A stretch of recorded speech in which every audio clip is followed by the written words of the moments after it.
तो देखो कल बताया था क्यूब रूट ऑफ यूनिटी का जो कलेक्शन है मल्टीप्लिकेशन बाइनरी ऑपरेशन के रिस्पेक्टिव ग्रुप होता है ना। अब यहाँ देखो फोर्थ रूट ऑफ यूनिटी का कलेक्शन मल्टीप्लिकेशन बाइनरी ऑपरेशन के रिस्पेक्ट ग्रुप होता है। इसको भी देखते हैं क्योंकि उसका पूरे ग्रुप थ्योरी में इसका यूज होगा। तो लिखो prove that collection of fourth root of unity is a finite abelian group is a finite abelian group।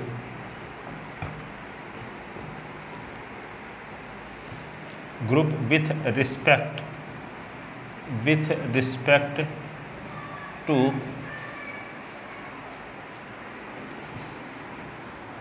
binary operation of multiplication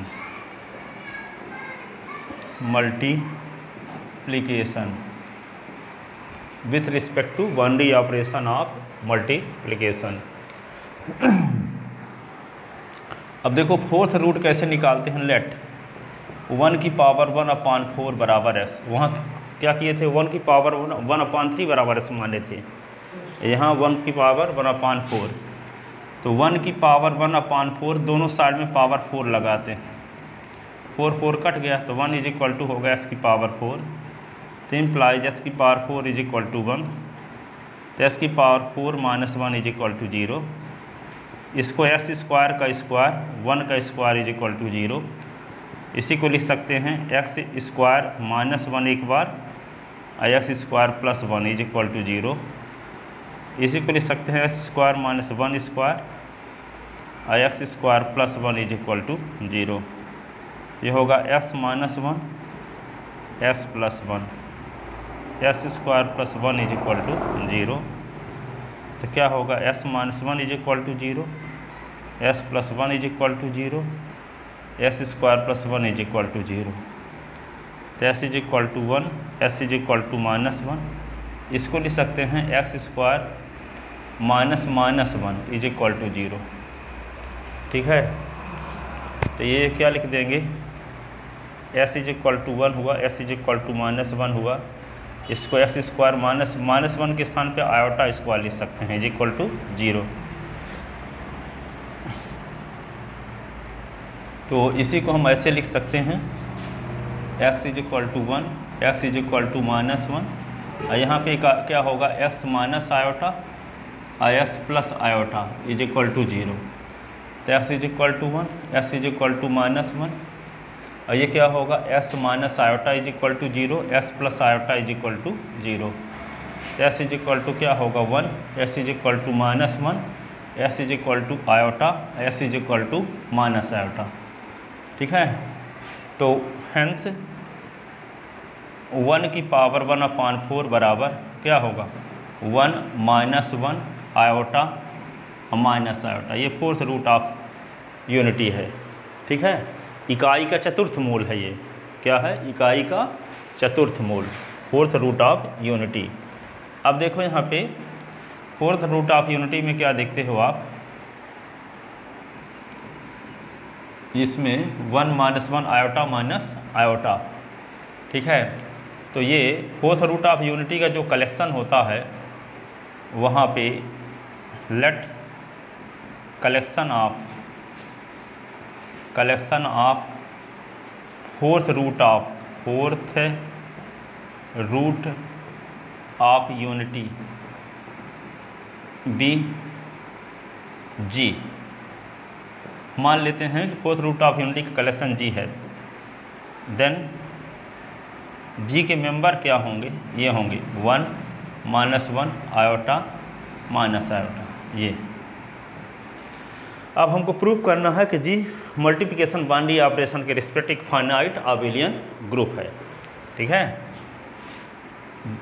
now we have to prove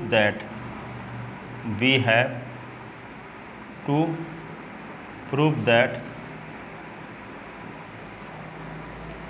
G is finite abelian group with respect to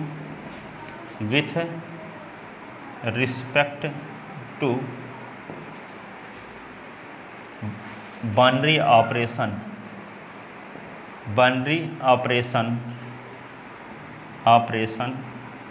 of multiplication,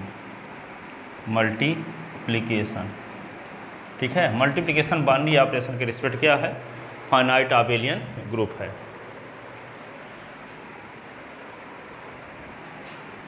for it we have to show that, इसके लिए हमें दिखाना होगा, for it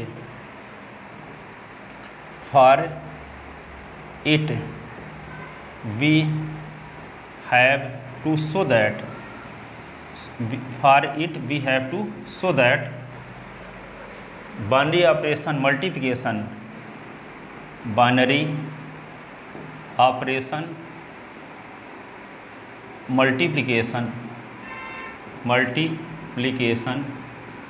satisfy following property, satisfy following यानी निम्नलिखित अवग्रहितों को संतुष्ट करे, निम्नलिखित गुणधर्म का पालन करे, ठीक है। फॉर इट, इसके लिए, we have to show that binary operation multiplication satisfy following properties, निम्नलिखित गुणधर्मों का पालन करे, फॉलोइंग प्रॉपर्टीज, ठीक है। तो कौन सी प्रॉपर्टी, जीवन। तो जीवन दिखाने के लिए हम एक कंपोजिशन टेबल बनाते हैं, इधर का लिख लें।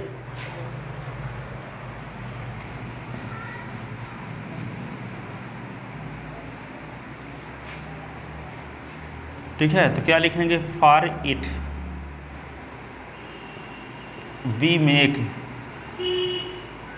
कंपोजिशन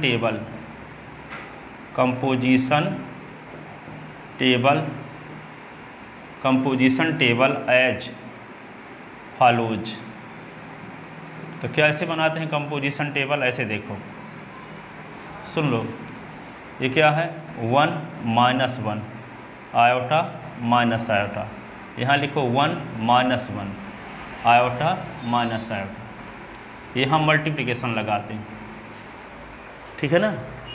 अब 1 का गुणा 1 के साथ करोगे तो क्या आएगा, 1 का गुणा -1 के साथ तो -1, 1 का गुणा आयोटा के साथ तो आयोटा, 1 का गुणा माइनस आयोटा के साथ तो माइनस आयोटा, ठीक है।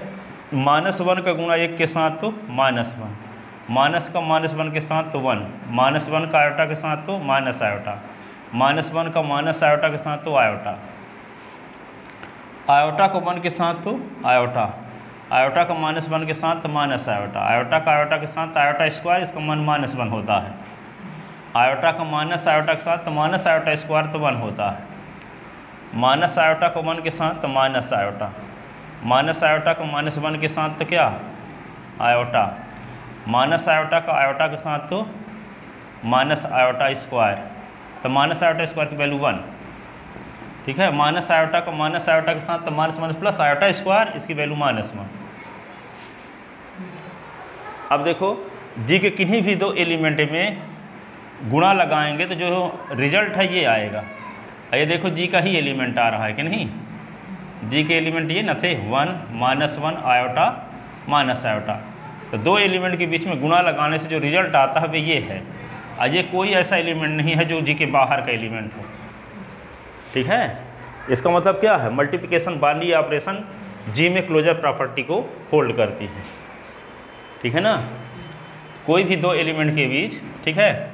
तो यहाँ पहले क्या लिखते हैं, नंबर फर्स्ट G1 प्रॉपर्टी, क्या लिखते हैं इसको, क्लोजर प्रॉपर्टी।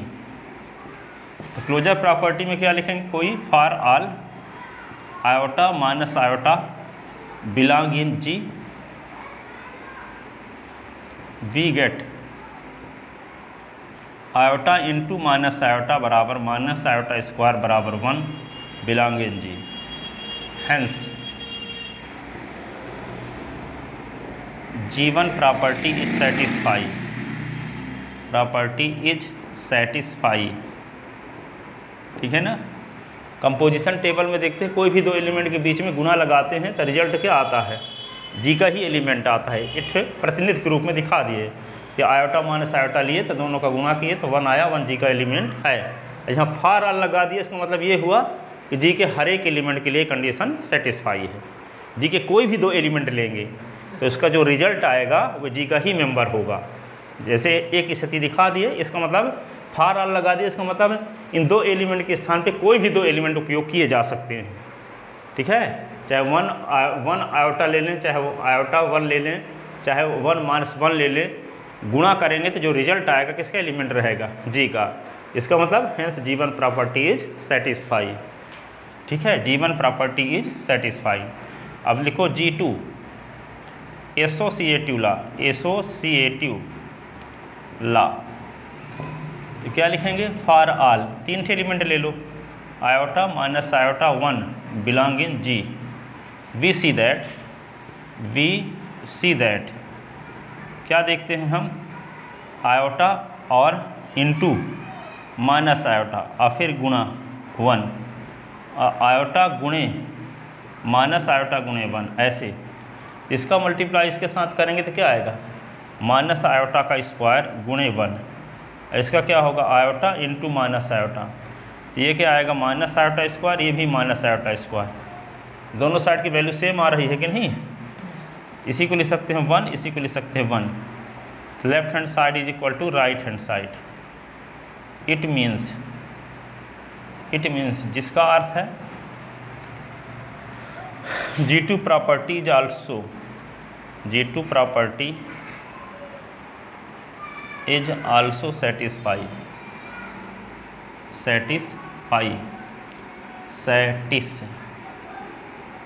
सेटिस्फाई, ठीक है। अब क्या लिखेंगे, तीसरा G3 क्या है, एग्जिस्टेंस ऑफ आइडेंटिटी एलिमेंट, क्या है, existence of G3, existence of identity element, existence of identity element. तो इसमें देखो जी में क्या आइडेंटिटी एलिमेंट कोई है, देखने से पता चल रहा है। यहाँ पे 1 माइनस 1 आयोटा माइनस आयोटा, 1 का गुणा किसी भी एलिमेंट के साथ करते हैं। देखो यहाँ पे जी के एलिमेंट हैं, अब 1 के साथ गुणा करें तो रिजल्ट ये आया, तो वही जो एलिमेंट इधर है वही यहाँ भी है, ठीक है।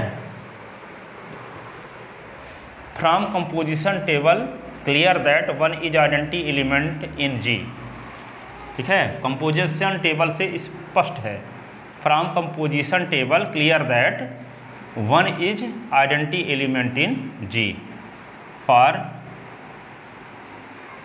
फ्रॉम लिखो, from composition table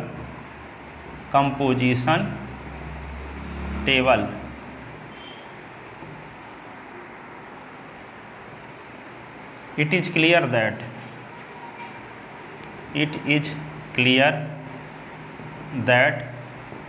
1 is identity element in G। क्यों है, बिकॉज जी के कोई भी एलिमेंट लेते हैं, कौन कौन है, 1 माइनस 1 आयोटा माइनस आयोटा, अब गुणा कर दें 1 का, तो 1 का गुणा कर दोगे तो इन एलिमेंट में कोई फर्क नहीं पड़ेगा, ये आ गया आयोटा, ये आ गया माइनस आयोटा, ठीक है। तो यहाँ पे यह 1 एलिमेंट एक ऐसा विशेष एलिमेंट है जी में कि ये एलिमेंट जी के सारे एलिमेंट के बीच संक्रिया लगाएं तो इन एलिमेंट में कोई फर्क नहीं पड़ रहा है, इसलिए पर्टिकुलर एलिमेंट 1 को क्या बोलेंगे, आइडेंटिटी एलिमेंट। क्या बोलेंगे, आइडेंटिटी एलिमेंट। आप क्या देखोगे, सो G3 property is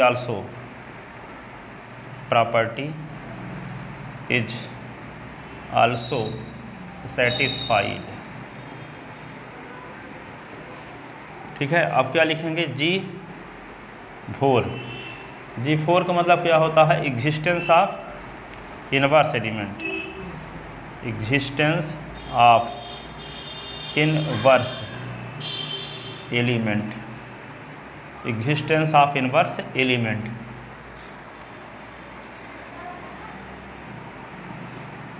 from composition table, from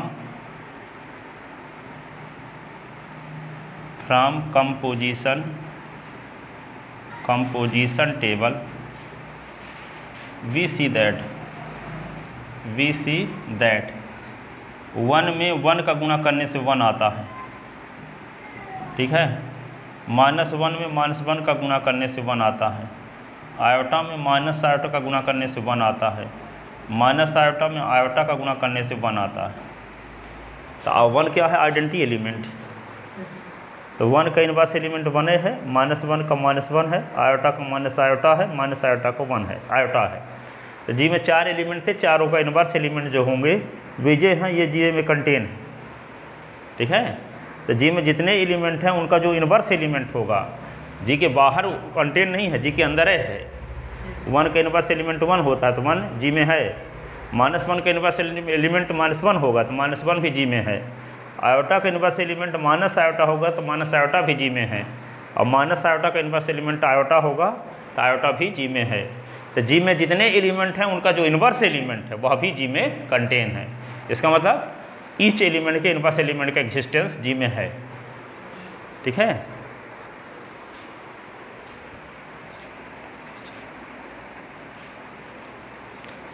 hence inverse element of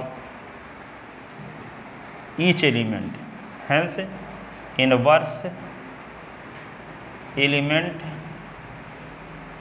of each element, inverse element of each element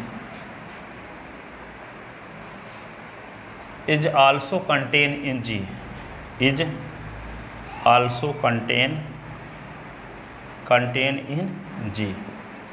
hence G4 property satisfied, G4 property भी संतुष्ट है। आपको आता है कम्यूटेटिव लॉ, क्या आता है, commutative G5 property, G5 commutative law,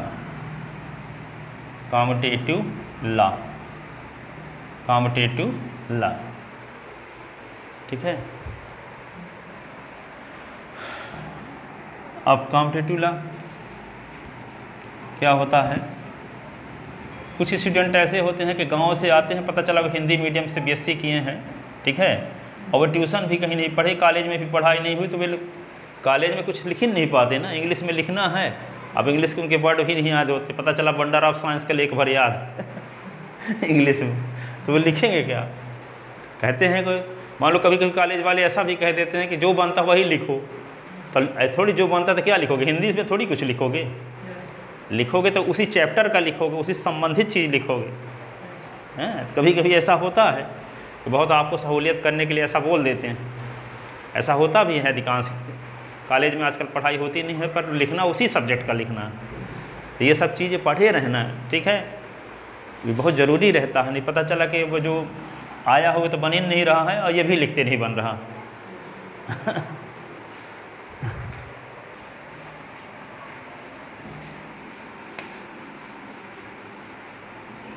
तो कॉपी कोरी छोड़ने से बेहतर क्या, ग्रुप थ्योरी से संबंधित कुछ चीज़ें लिख के आओ, ठीक है।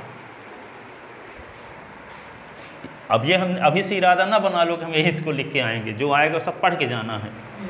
वे तो कॉपी छोड़ने से बेहतर है कि कुछ इससे संबंधित चीज़ लिख के आओ, जो सरल हो उन सबको पढ़े रहना, तो तभी वहाँ लिख पाओगे। तो यहाँ पे commutative law for all iota minus iota belong in G. तो क्या होगा, आयोटा माइनस आयोटा का गुणा करो, चाहे माइनस आयोटा आयोटा का गुणा करो, दोनों समान रहेगा। Iota minus iota belong in G, we see that हम देखते हैं, iota into minus iota into iota, तो क्या होगा minus iota square is equal to minus iota square. ठीक है, ये -1 ये -1, तो 1 इज इक्वल टू 1, तो left hand side is equal to right hand side. Hence it means जिसका अर्थ है G5 property is also satisfy, property is also satisfy,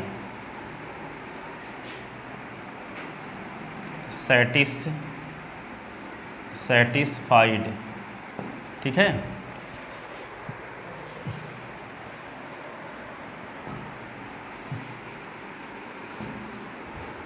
तो क्या लिखोगे, since binary operation star,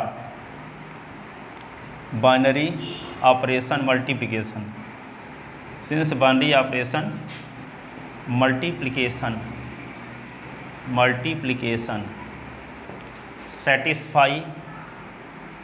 satisfy the all properties of abelian group, properties of abelian group। ठीक है, सो algebraic structure G dot is an abelian group। ठीक है, but element number of element in G, number of element in G is 4 which is finite। ठीक है, finite है, परिमित संख्या है, अपरिमित संख्या तो नहीं है। सो G डॉट इज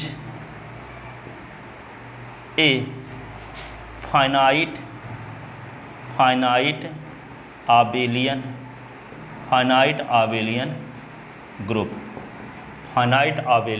ग्रुप। ठीक है, is a finite abelian group. ठीक है, अब ये ग्रुप हुआ, ग्रुप की डेफिनेशन हुई और ग्रुप से संबंधित 2 क्वेश्चन बताए जिसका पूरी ग्रुप थ्योरी में हम यूज करने वाले हैं, 2 एग्जाम्पल। अब इनको पढ़े न रहोगे तो आगे आप समझा नहीं पाएंगे, इसलिए इनको जानना ज़रूरी था। आप देखो, आते हैं क्या, प्रॉपर्टीज ऑफ ग्रुप लिख लेते ना, properties of group, properties of group, properties of group. ठीक है ना, प्रॉपर्टीज ऑफ ग्रुप। तो नंबर फर्स्ट क्या है प्रॉपर्टीज ऑफ ग्रुप में, कैंसलेशन लॉ, कैंसलेशन लॉ। तो cancellation law, for all ABC belong in G, if AB is equal to AC, तो implies B is equal to C। this rule is called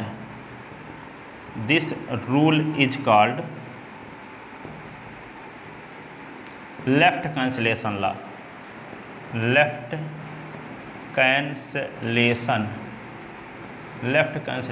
law. यदि 3 element ABCG के इस प्रकार हैं कि AB is equal to AC, तो बाएं side से A को हटा दिए, जिसको कह सकते हैं कि A काट दिए, है ना। तो बाएं साइड से A को हटा देंगे तो B is equal to C बचेगा। तो जब AB is equal to AC रहेगा, B is equal to C लिख दोगे तो रीजन में क्या लिखना पड़ेगा, बाई लेफ्ट कैंसलेशन लॉ। बाम निरसन नियम से, ठीक है, क्या बोलेंगे, बाम निरसन नियम से, बाई लेफ्ट कैंसिलेशन लॉ। और इसी का ये ए पार्ट हुआ। ये बी पार्ट क्या है, if for all A B C belong in G, if यदि क्या है, B A is equal to है सी ए, तो इम्प्लाइज क्या लिख दिए, B is equal to C, तो राइट साइड से हटा दिए, तो राइट साइड से ए हटाना क्या कहलाएगा, right cancellation law. This rule is called right cancellation law, right cancellation law, right cancellation law. Left cancellation law, right cancellation law का यूज हम बार बार करते रहेंगे आगे, ठीक है। तो इसको पहले से बता रहे हैं ताकि आपको वहाँ नई बात ना लगे। दूसरा रूल क्या है, दूसरा रूल ये है, यदि ए का इन्वर्स बराबर होता है ए का इन्वर्स बराबर, ए के इन्वर्स का इन्वर्स बराबर ए। तीसरा क्या है, reversal law,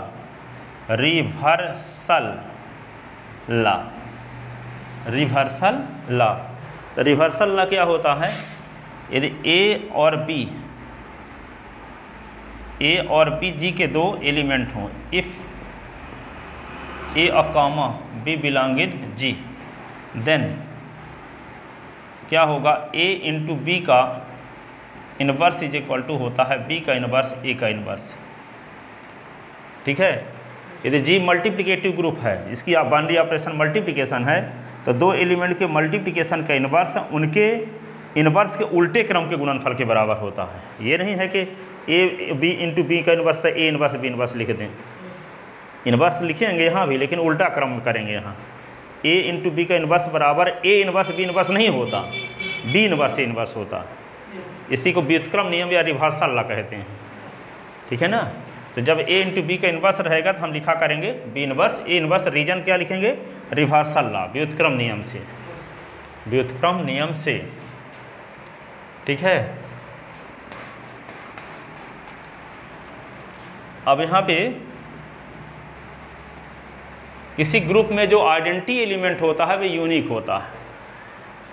identity element in any group is unique, identity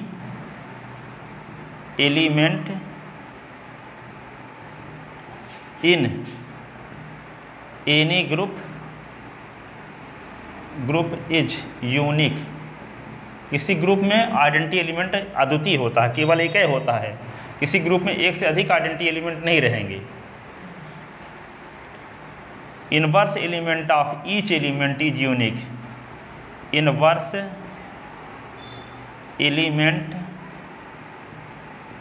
element of each element is unique, ठीक है। जैसे मान लो ओमेगा में ओमेगा स्क्वायर का गुणा करने से 1 आता है, तो ओमेगा का इनवर्स एलिमेंट तो ओमेगा स्क्वायर है, पर ओमेगा का इनवर्स एलिमेंट दूसरा एलिमेंट और नहीं होगा ओमेगा स्क्वायर के अलावा, एक ही होगा। एक एलिमेंट का इनवर्स एलिमेंट एक ही होगा, यानी कि एक एलिमेंट का इनवर्स एलिमेंट 2 हो, ठीक है। और किसी ग्रुप में आइडेंटिटी, जैसे मान लो जी इज इक्वल टू क्या है, 1 ओमेगा स्क्वायर है, तो इसमें आइडेंटिटी एलिमेंट 1 है। क्यों? क्योंकि हम 1 ओमेगा स्क्वायर में 1 का गुणा कर देते हैं, तो इन एलिमेंट में कोई फर्क नहीं पड़ता, ठीक है। ये ओमेगा स्क्वायर आ गया, पर ऐसा दूसरा एलिमेंट क्या ऐसा है कि वह एलिमेंट जी के सारे एलिमेंट के बीच मल्टीप्लिकेशन लगाएं तो उन एलिमेंट में कोई फर्क ना पड़े, 1 के अलावा नहीं है। इसका मतलब आइडेंटिटी एलिमेंट केवल एक ही है, एक ही होता है, एक से अधिक आइडेंटिटी एलिमेंट किसी ग्रुप में नहीं होते। और किसी ग्रुप के हर एक एलिमेंट का इन्वर्स एलिमेंट एक ही होता है। ऐसा नहीं है कि ओमेगा का इन्वर्स एलिमेंट 1 भी हो जाए, ओमेगा स्क्वायर भी हो जाए, ठीक है। एक एलिमेंट का इन्वर्स एलिमेंट एक ही होगा, तो वही लिखा गया inverse element of each element is unique, identity element in any group is unique. अद्वितीय होता है, केवल एक होता है। यूनिक मीन्स अद्वितीय, केवल एक, ठीक है। अब आता है, दिख रही था ना,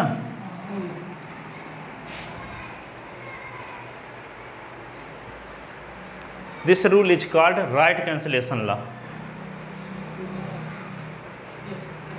राइट कैंसिलेशन लिखे हो। अब यहाँ पे लिखो ए इनवर्स का इनवर्स बराबर ए।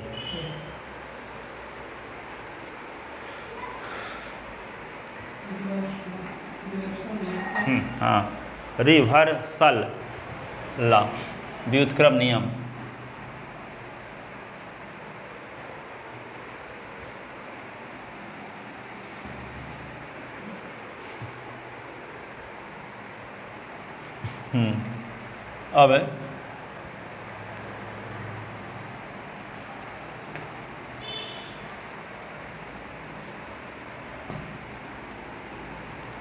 अब आता है order of an element of group G.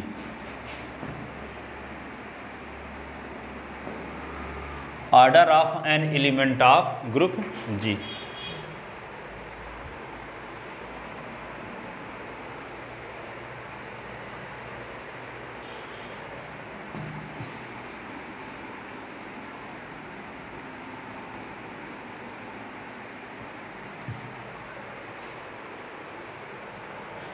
अब तो जी इज इक्वल टू जैसे क्या लिए 1 ओमेगा स्क्वायर, यहाँ पे G is equal to R, G is equal to ये लिए 1 - 1 आयोटा माइनस आयोटा। ठीक है, दो ग्रुप हम अभी प्रूव किए हैं। ये क्या है, क्यूब रूट ऑफ यूनिटी का कलेक्शन है और ये फोर्थ रूट ऑफ यूनिटी का कलेक्शन है।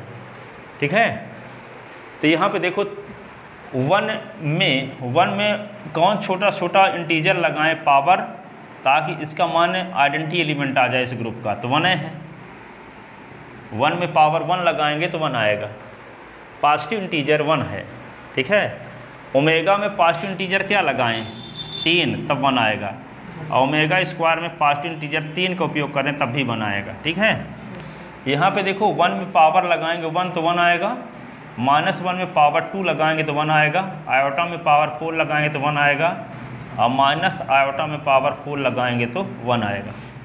ठीक है, तो यहाँ पे क्या होगा, 1 में पॉजिटिव इंटीजर 1 लगाने से, अब 1 से बड़ा हो सकता है पर 1 से छोटा नहीं है कोई पॉजिटिव इंटीजर।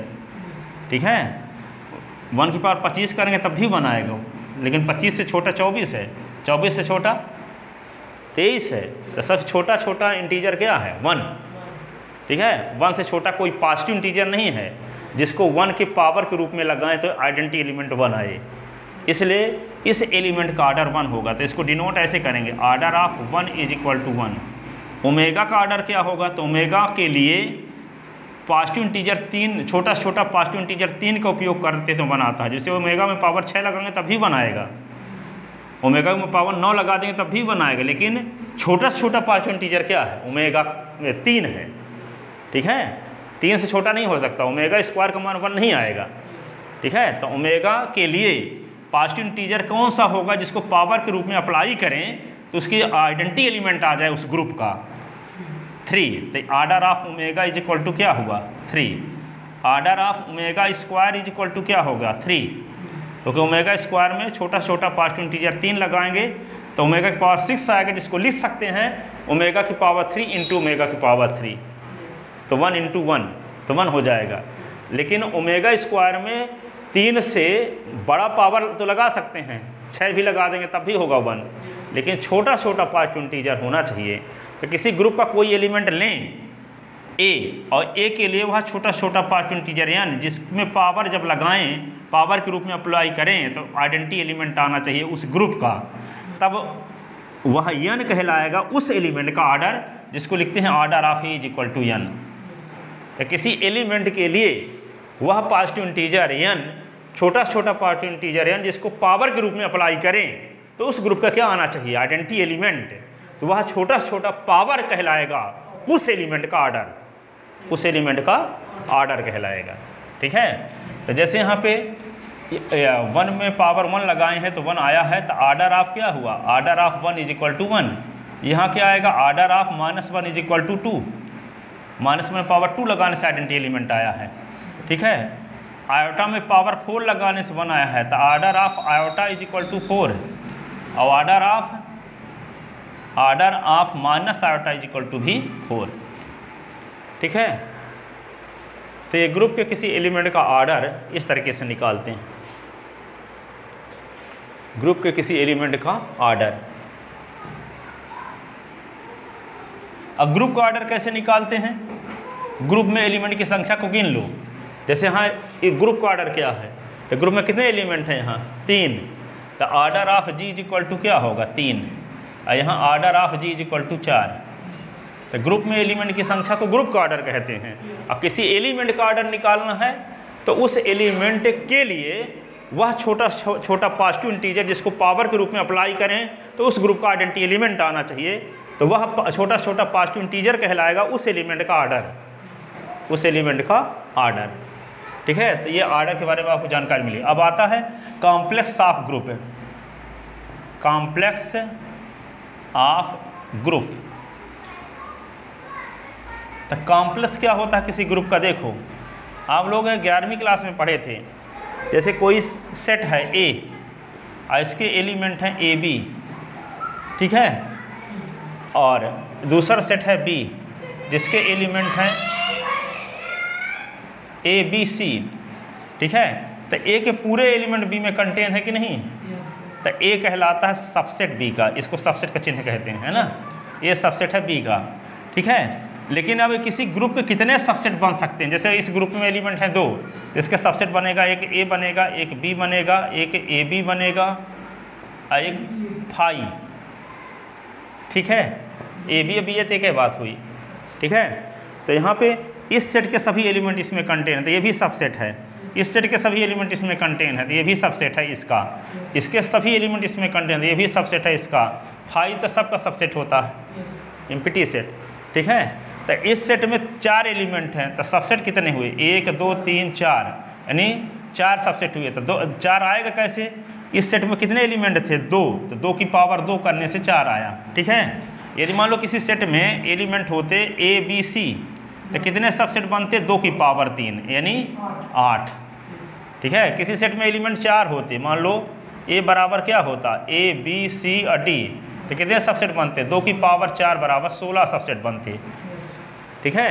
तो यहाँ पे जब 2 एलिमेंट हैं तो 4 सबसेट बनेंगे, तो 4 में से एक तो एम्प्टी सेट होगा, बाकी नॉन एम्प्टी सेट होंगे, ठीक है। इसमें भी 8 सबसेट तो बनेंगे, तो 7 क्या होंगे? नॉन एम्प्टी सबसेट होंगे, एक एम्प्टी सबसेट होगा जिसको फाई कहते हैं, ठीक है। यदि 4 एलिमेंट हैं तो 2 की पावर 16 सबसेट बनेंगे, तो 16 में 15 क्या होंगे? नॉन एम्प्टी, उसमें एलिमेंट होंगे, एक कोई एलिमेंट नहीं होगा, ठीक है। तो किसी सेट के जितने, अब इस सेट के स्थान पे हम जी का उपयोग कर लें ग्रुप का, तो किसी ग्रुप के जितने सबसेट बनते हैं उनमें से जो नॉन एम्प्टी सबसेट हैं वे कहलाते हैं कॉम्प्लेक्स। क्या कहलाते हैं? कॉम्प्लेक्स है, नॉन एम्प्टी सबसेट। जैसे एग्जाम्पल लेते हैं, जैसे मान लिए क्या, जी इज इक्वल टू ले लिए 1 ओमेगा ओमेगा स्क्वायर, तो इसके सबसेट बनाएंगे तो एक तो पहला तो 1 बन जाएगा, दूसरा ओमेगा बन जाएगा, तीसरा ओमेगा स्क्वायर बन जाएगा, फिर क्या हो 1 ओमेगा ओमेगा ओमेगा स्क्वायर, फिर ओमेगा स्क्वायर 1 ओमेगा स्क्वायर 1, ठीक है। फिर क्या बनेगा 1 ओमेगा ओमेगा स्क्वायर, और फिर क्या बनेगा 5, ठीक है। तो यहाँ there are 7 non empty subset of G, 7 non empty subset हैं ग्रुप जी के, और ये क्या है? एम्प्टी सबसेट है ग्रुप जी का, ठीक है। तो जहाँ पे जितने नॉन एम्प्टी सबसेट हैं उनको कहा जाता है कॉम्प्लेक्स। ये भी कॉम्प्लेक्स है, ये कॉम्प्लेक्स है ग्रुप जी का, ये कॉम्प्लेक्स है, ये ग्रुप जी का कॉम्प्लेक्स है, ये भी ग्रुप जी का कॉम्प्लेक्स है, ये भी ग्रुप जी का कॉम्प्लेक्स है, ये ग्रुप जी का कॉम्प्लेक्स है। तो जो नॉन एम्प्टी सबसेट होते हैं किसी ग्रुप के उनको क्या कहते हैं? कॉम्प्लेक्स, ठीक है। तो यहाँ लिख सकते हैं each non empty subset of any group, each non empty subset of any group is called complex of that group, complex of that group. उस ग्रुप का क्या कहलाता है? Complex. Here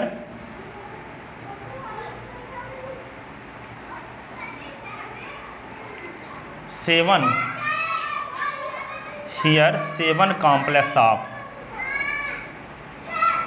complex of group ji.